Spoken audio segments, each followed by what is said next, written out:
Good afternoon. As Heather said, I work for the British Indian Ocean Territory Administration. We're a small team. There are only 4 of us, and my role is as the Environment Officer. So, the role of the EO. The role of the Environment Officer is multifaceted, and my time is split between Diego Garcia and London. Since starting the role, I've been involved and instigated a number of projects, which include environmental impact assessments. These are both small ad hoc projects to larger plans that are crucial to the operation of the military base. I've also undertaken recreational fishing surveys, terrestrial restoration works, which seek to return part of the old coconut plantations to native hardwood forests. We've undertaken some shallow coral reef snorkel surveys, waste management schemes, and we're looking to reduce the use of single-use plastics within the territory. I also, crucially for you guys, is oversee the science expeditions to the territory with the other members of the administration. And not least, I've also had to get to grips with the understanding military terminology. It's been enlightening, to say the least. It turns out that protecting and defending the coastline does not necessarily mean maintaining coastal vegetation to the military.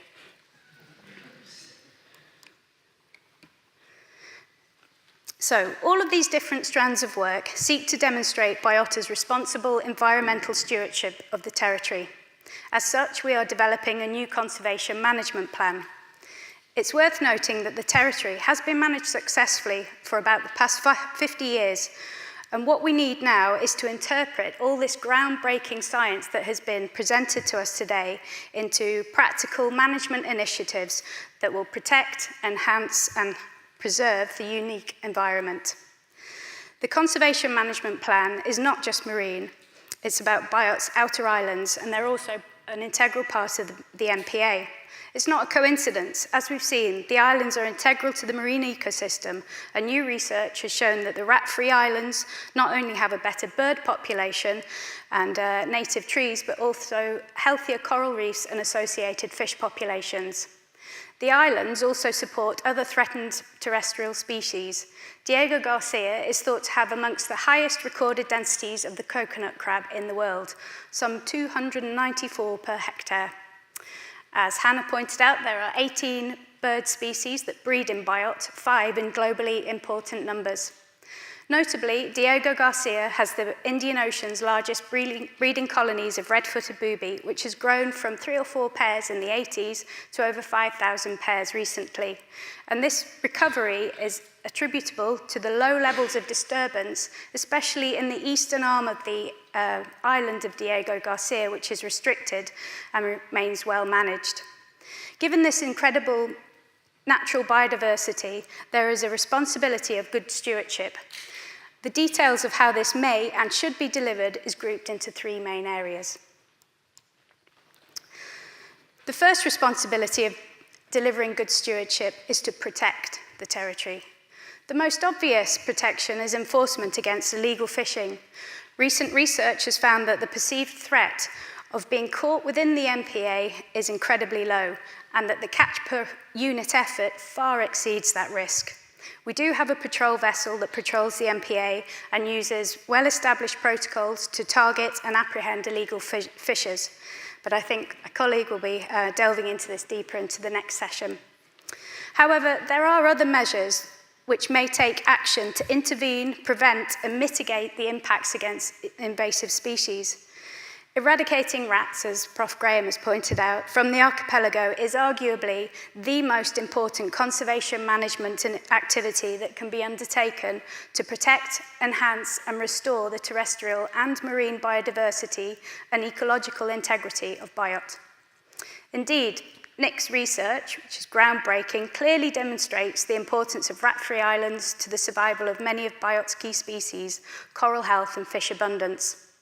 Biota is committed to the eradication of non-native invasive black rats in the outer archipelago and is currently seeking funding in a collaborative application with the Chagos Conservation Trust and New Zealand's biodiversity restoration specialists to undertake a feasibility study and develop the most appropriate methodology. The second responsibility of good stewardship is monitoring. This is essential to understand the results of management actions. Is it effective, or are further actions needed? This is particularly challenging to such a small team and only one member of staff in the territory, not to mention the logistical and health and safety constraints. So for this, BIOTA is largely reliant on science expeditions for monitoring of the MPA, particularly of coral reefs. However, to supplement this, the Chief Scientific Advisor and I have established some permanent shallow water reef snorkel surveys, which are looking at the recovery and recruitment of corals post-bleaching. BIOTA also actively monitors the recreational fishery, which I will come on to. The third responsibility is appropriate regulation of permitted activities. And in DG, this means the running of the Naval Support Facility and all that this entails. Environmental impact assessments form part of this. The EIA standards reflect good practice. I regularly collaborate with both the UK and the US military to ensure minimal environmental impacts are achieved for the development and the operational needs of the military base to ensure significant mitigation is incorporated. The advice provided is backed up by science, very often from research that many of you have contributed to. So as mentioned before, the recreational fishing also falls to the responsibility of regulation. The waters extending out to 3 nautical miles from Diego Garcia are a fisheries exclusion zone, and a recreational fishery of demersal and pelagic fish exists. The BIOTA administration is fully committed to ensuring the recreational fishery is managed in a sustainable way. So the types of fishing that are permitted are both shore and boat-based, and they occur in both the lagoon and the ocean side. You can see that there are also some pre-positioned vessels within the lagoon, and they're at anchor and able to fish from the vessels themselves. So this map is showing, obviously, Diego Garcia, and basically the orangey colours are the restricted areas, so there's no fishing allowed in that, but then the other areas you're able to fish, and then out on the ocean side to 3 nautical miles. So part of my role is to quantify the recreational fishery through a number of ways.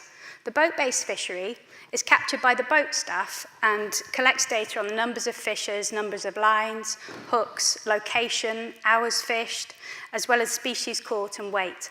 In addition, this record enables us to provide the Indian Ocean Tuna Commission with catch data on yellowfin tuna. The catch data has also been recorded for the pre-positioned vessels in the lagoon. In fact, all personnel who are involved in recreational fishing are encouraged to fill in voluntary catch logs. Unfortunately, this has not always seen success. Therefore, we've initiated a series of creel surveys that are taken along set lengths of the coastline, both lagoon and ocean side, and where all fishers encountered are interviewed regarding their fishing effort and catch composition and size. So we are slowly building a really full picture of the recreational fishing. So the data that collected allows for a broad-scale analysis that will determine major changes in patterns of fishing activity to catch that could impact the Diego Garcia's local fish populations. So what can we do more? What are the other opportunities? The bio-MPA potentially can generate data which can resolve questions about sustainable management at an ocean scale. We need to start using the data collected by science expeditions to start translating them into meaningful management actions to complement BIOTA's work. For example, it's understood that foraging seabirds feed on the prey that tuna and the other species drive to the surface of the ocean. Such foraging areas tend to have high numbers of prey. So we would question the bird team, have the bird tagging work identified such foraging hotspots in the MPA? Are they close to Diego Garcia? Could we use that information to help shape the recreational fishing management? Or are they in the wider MPA that we could use to shape the British patrol vessel patrols? It also suggests that there are further opportunities within the recreational fishery for other valuable data to be collected. The Indian Ocean Tuna Commission has listed yellowfin tuna as a species that is currently overfished and depleted. Biota aspires to commence a recreational fishing tuna tagging project. This would represent a really unique long-term study that would complement all the other tagging research within the territory. It's possible that DG data could then be essential to natural resource management across the MPA and beyond. Another crucial area of work is that of waste management. The approach that we have adopted recently is simple. Reduce the amount of single-use plastics on island and improve the recycling capabilities. The main limiting factor on waste management in Diego Garcia is the cost of shipping waste off the territory to be recycled. To date, the recycling efforts have been reliant on salvagers coming onto the island to collect and bring the relevant equipment to sort through the waste and then take it off to sell. This paints quite a stark picture when plastic isn't seen as lucrative enough to be dealt with. However, the US have recently committed to improving their recycling capabilities and reduce reliance on incineration, which we welcome. In the summer of 2018, Biota has sought support from the US to reduce the amount of single-use plastics on the island. The US Navy Supplies Officer are in full support and have actually just initiated a plan to stop stocking single-use plastics, such as plastic cups and polystyrene plates. And they're also phasing out the plastic cutlery and will replace it with wooden goods. And this is all for sale in the shop. As of early 2018, all tap water is now drinkable on island. Previously, it's not been fit for human consumption. So this is a real step change and will hopefully bring about another significant reduction in consuming plastic bottled water. In addition, the Supplies Office will ensure that reusable bottles are clearly available and promoted within the store, and they are also researching the feasibility of replacing plastic bottles of water with cartons to provide a more environmentally friendly alternative to plastic water bottles for those who do not yet feel comfortable drinking the tap water. The other side of waste reduction is looking at the beach cleanups and management of associated plastic waste. So this is at the waste management site in Diego Garcia. And this is a mound of plastic waste that's been taken up off the beaches. And it's obviously dug into the ground as well. So the generation of plastic on island is problematic, but the large volumes of plastic waste that are also washed onto Biota's coastlines, and this is an archipelago-wide problem, it's not just Diego Garcia. The accumulation of waste negatively impacts biodiversity, including the regionally important populations of green and hawksbill turtles. Such plastic waste that aggregates on the beaches not only stops the turtles reaching their nesting sites, but the degraded plastic particles can increase the sand temperature, which can in turn potentially affect the hatchling sex ratios. Plastics can also cause mortality by entanglement and ingestion. To put the magnitude of this problem into context, at the end of 2017, the base operating service contractors carried out a beach clean, only of the restricted area on the eastern arm of Diego Garcia. So it's roughly 1/3 of the atoll as a whole. And they cleared both the lagoon and the oceanside coastlines. And with that, they removed 60 tons of plastic waste, none of which was generated on island. So that is part of the 60 tons removed from one beach cleanup. To tackle this problem, Biota is starting an Adopt a Beach scheme. This scheme is supported by both the US and the UK military. And actually, it's really important to note the huge amount of voluntary work on the various islands that the personnel undertake. Without their help, many conservation initiatives just wouldn't help, from beach cleans to doing terrestrial restoration projects. So, with the scheme, we will provide a code of conduct to ensure that the correct timings of beach cleanups to best help nesting turtles. We'll look at tracking data from turtles to also help understand which beaches to prioritise to clean to help ensure their success. Once the oceanside beaches have been cleaned and a baseline achieved, a rate of return survey can then be implemented, and this will be done by myself and the US counterpart in the Natural Resources Management team. So then, once the types of waste and its return rate is better understood, management actions can be applied. Biota, in conjunction with ZSL, have recently submitted another funding application to further this very small start in the essential fight against plastics and promotion of recycling. Fingers crossed. So, as has been said many times today, Biot has a unique environment in the absence of human impact, certainly for the outer islands at least.